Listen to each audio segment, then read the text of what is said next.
Postman Pat's treasure hunt. Pat is the Greenale postman. Every day he drives his red van up the valley, twisting along the twining roads, up and over hills far away, down narrow lanes and tracks to farms and cottages, by village school and church, along by lakes and streams. He goes all over the valley.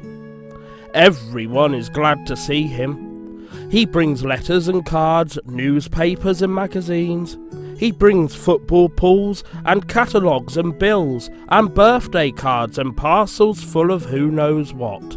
He also brings a smile, a joke or a chat, news of the valley and who's doing what. He's cheerful and friendly and brightens every day. He has a little black cat called Jess. Jess rides in a basket next to Pat. Jess keeps an eye on things. Each morning Pat collects the day's post from the village post office. Mrs. Goggins sorts the letters and parcels ready for Pat to deliver, as well as looking after the shop. One sunny spring morning, Pat walked into the post office with a "Good morning, Mrs. Goggins." "Good morning to you, Pat," said Mrs. Goggins. "And a busy one too. Just look at all these letters and parcels." "And most of them for young Katy and Tom Pottage, it seems," said Pat. "Well, of course, it's their birthday," said Mrs. Goggins, smiling. "So it is," said Pat. "Mrs. Pottage was busy icing the cake yesterday. Aren't they lucky? How excited they'll be when they see all their cards and parcels. I better be on my way. They'll be looking out for me. Goodbye." "Goodbye, Pat." Pat began the day's round. His first stop was at the village school. It was a very small school. There were only 12 children in it. Most of them came in a minibus that collected them from their farms and cottages.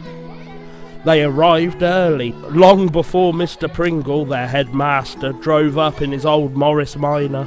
Pat arrived early too. The children were playing in the yard. They all came running up to Pat.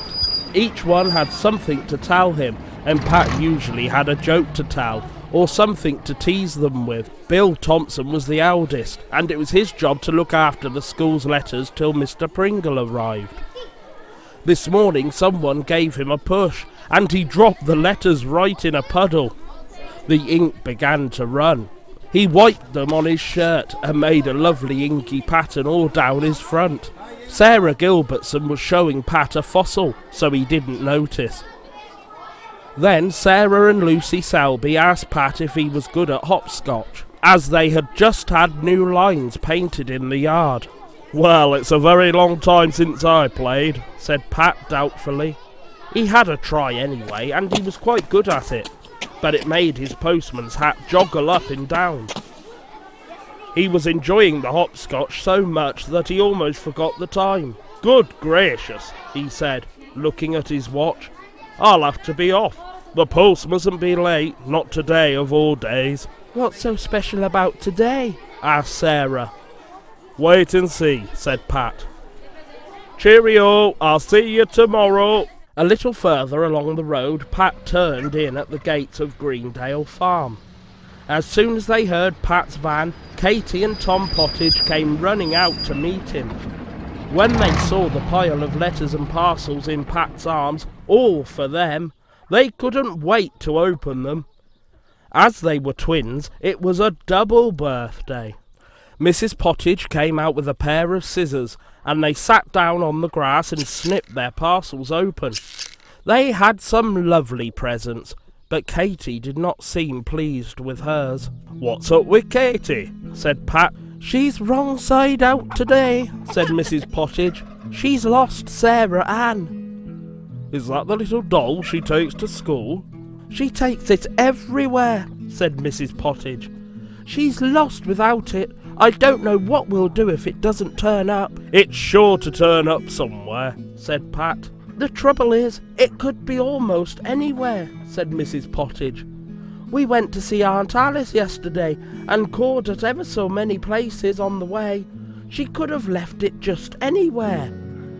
"I'll look out for it," said Pat. "You never know, I might spot Sarah Ann in my travels. I'm good at finding things. Poor Katy. She does look sad. I'll do my best. Don't worry now. Cheerio." Pat was on his way again in his red van. He told Jess about the lost doll. Where could Sarah Ann be?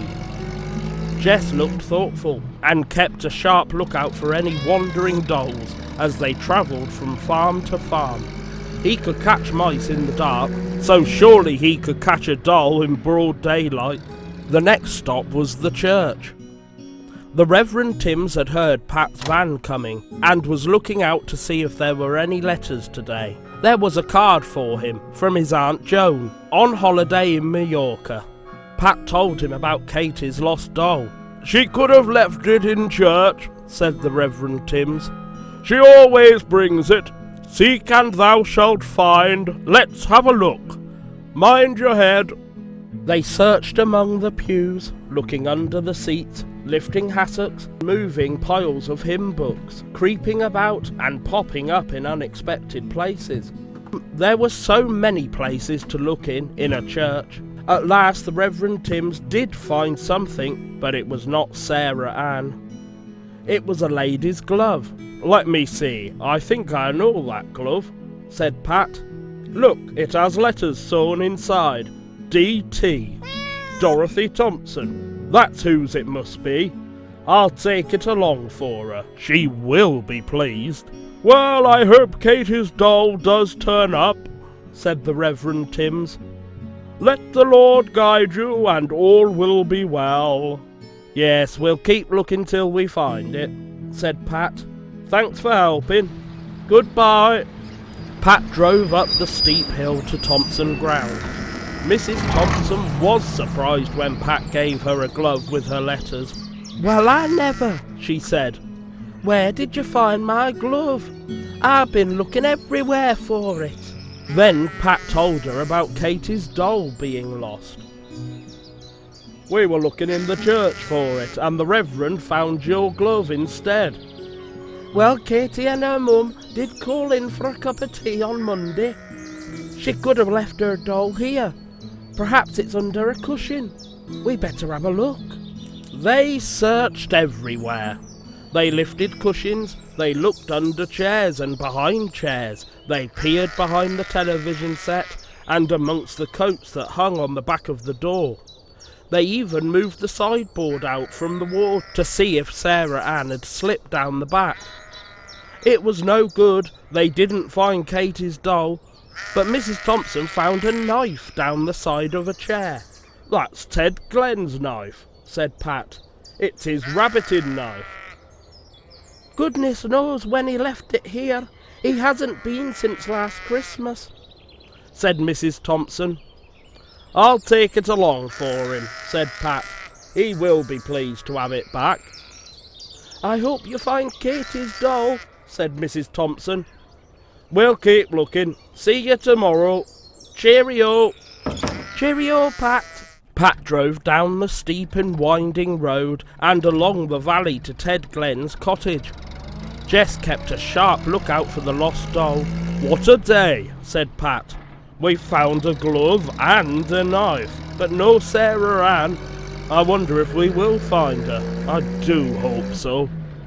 Jess twitched his whiskers hopefully. Ted Glenn was delighted to see his knife. He couldn't guess where Pat had found it. Pat told him about Katy's lost doll. Ted said, "They popped in yesterday with a lamp they wanted mending. She could have left the doll here." So they went to have a look in Ted's workshop. What a jumble it was. There were things everywhere, all the things that people had brought to be mended. There were toys and television sets, cookers and cake stands, bikes and roller skates, farm machines and house machines, more than you could count. Goodness knows when Ted would mend them all. Likely enough, most of them had been quite forgotten by their owners. And what a dreadful place it was in which to seek a doll. There were so many things that they could hardly move. They lifted things, they fell over things, things fell on them. They moved things, they pushed things, they looked over things, they looked round things, under things, behind things, between things, beside things. They did not find Sarah Ann, but Ted found a watch that he'd mended, then forgotten about. "That's Mrs. Hubbard's," he said. "She bought it to be fettled last Christmas. Could you take it along for her, Pat? She'll be needing it." "Certainly, I'm going that way." "I hope you find the doll," said Ted.